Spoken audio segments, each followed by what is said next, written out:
crying out with a loud voice, says, Father, into your hands I commit my spirit. And having said this, he breathed his last. యేసు గొప్ప స్వరముతో తండ్రి నా ఆత్మను నీకు అప్పచెప్తున్నానని చెప్పి ఆత్మను అప్పగించి మరి ఆయన కన్ను మూసాడు. This verse describes the final moment of Jesus' life on the cross.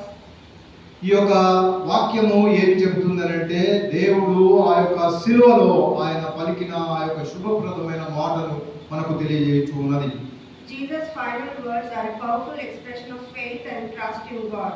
అయితే దేవునిలో ఆ యొక్క నిరీక్షణ అలాగే విశ్వాసము ఈ యొక్క వాక్యం ద్వారా మనకు తెలియబరచబడుతుంది. Even in the face of death and suffering. అయితే మనకు మరణంలో కూడా భయంకరమైన బాధలలో కూడా ఈ యొక్క మాట మనకు ఎంతో ఉత్సాహాన్ని ఇస్తుంది.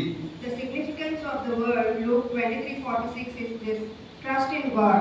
అయితే దీని యొక్క ముఖ్య ఉద్దేశం ఏమిటి అని అంటే మనము ఏదైనా కానీ 23:46 లూకా సువార్త ద్వారా మనం నేర్చుకునేది ఏంటంటే దేవునిలో నమ్మకం ఉంచాలి. Jesus' words demonstrates his complete trust in God's plan and care even in the midst of his suffering. అయితే ఆయన అంత బాధపడుతూ అంత మరి బాధలలో ఉన్నప్పటికీ ఆయన మనలను ఆయన మాటలను నమ్మాలి అని ఆయన కోరుకుంటూ ఉన్నాడు. The next thing is committing his spirit.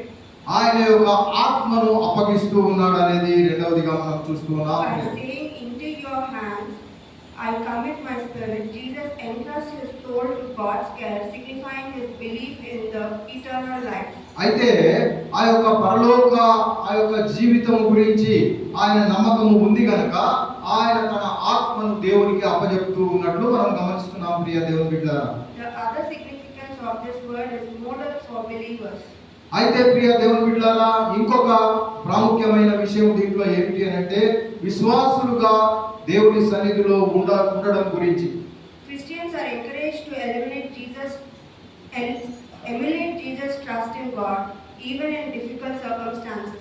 అయితే ఎన్నో బాధలలో ఇరుకులలో శోధనలో ఉన్నప్పుడు క్రైస్తవులుగా మనం చేయాల్సింది ఏమిటంటే దేవునిలో విశ్వాసం ఉంచాలి అనేది ముఖ్యమైన ఉద్దేశం. And Christians need to commit their lives to God's hands. అయితే క్రైస్తవులమైన మనము మన యొక్క జీవితాలను దేవునికి అప్పజెప్పవలసిందని దేవుడు కోరుకుంటున్నాడు. The three important points we need to follow here is, first one is allow our pain to draw closer to God. అయితే ప్రియ దేవుని బిడ్డలారా మూడు విషయాలను మనం జ్ఞాపకం చేసుకుందాం. మొదటి ఏమిటంటే మనకున్న బాధలను ఇరుకులను శోధనలను ప్రభువుకు అప్పజెప్దాం. According to Psalms 31:5. అయితే కీర్తనల గ్రంథము 31వ అధ్యాయము 5వ వచనం ప్రకారం Trial seasons of suffering, then we need to draw closer to God. అయితే ఎన్ని బాధలు ఇరుకులు శోధనలు ఎంత ఎక్కువగా వస్తూ ఉంటే అంత దగ్గరగా ప్రభువునకు చేరాలి. Jesus showed us how to respond when we go through seasons of pain and suffering. అయితే యేసు ప్రభువు మనకు చూపించిన మార్గం ఏమిటి అంటే ఎన్ని బాధలు వచ్చినా శోధనలు ఇరుకులు వచ్చినా మనం ఎలా ముందుకు సాగాలి అనేది ఆయన జీవితం ద్వారా మనకు నేర్పించాడు ప్రియ దేవుని బిడ్డలారా. The second point we need to remember is, రెండవ ప్రాముఖ్యమైన విషయం మనం గుర్తుపెట్టుకోవాల్సింది ఏమిటి అంటే there is safety and security in the hands of God. అయితే దేవునిలో భద్రత అనేది ఆయన దగ్గర ఉన్నది. Jesus was a great human being, yet he suffered greatly by other humans. అయితే ప్రియ దేవుని బిడ్డలారా యేసు ప్రభువు ఒక గొప్ప మానవునిగా భూమిలో ఉన్నప్పటికీ ఈ మానవులందరి ద్వారా ఎంతో హింసింపబడ్డారని చెప్పడానికి ఎలాంటి సందేహం లేదు. The third point is, Jesus' death is our entry into eternity. అయితే ప్రియ దేవుని బిడ్డలారా ఆయన యొక్క దేవుని యొక్క మరణము యేసు ప్రభు యొక్క మరణము మూడవదిగా మనం చూసినట్లయితే ఆయన పరలోకమునకు ఎగినట్లు అది సూచిస్తూ ఉన్నది. Jesus made the last statement while he knew that this is not the end for him.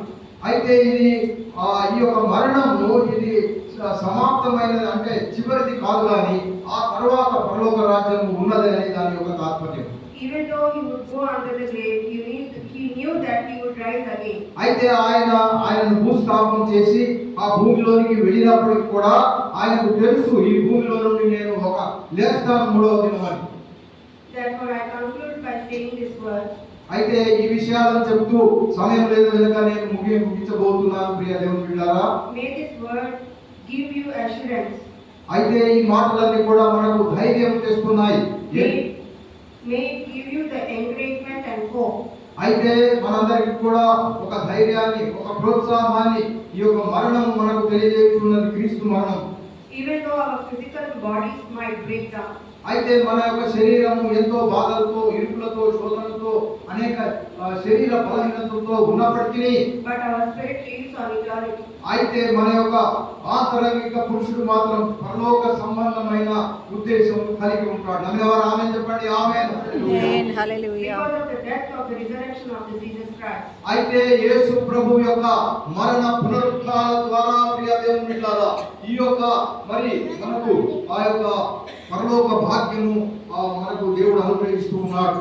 Amen. Thanks for Jesus for giving this opportunity, and thanks for all the members over here. అయితే ఈ యొక్క సంఘ సభ్యులందరికీ కూడా Pastor. Pastor గారికి, pastor గారికి ఈ అవకాశం ఇచ్చినందుకై మరి యొక్క వందనాలు చెల్లిస్తూ ఈ యొక్క మాట ముగిస్తున్నాను.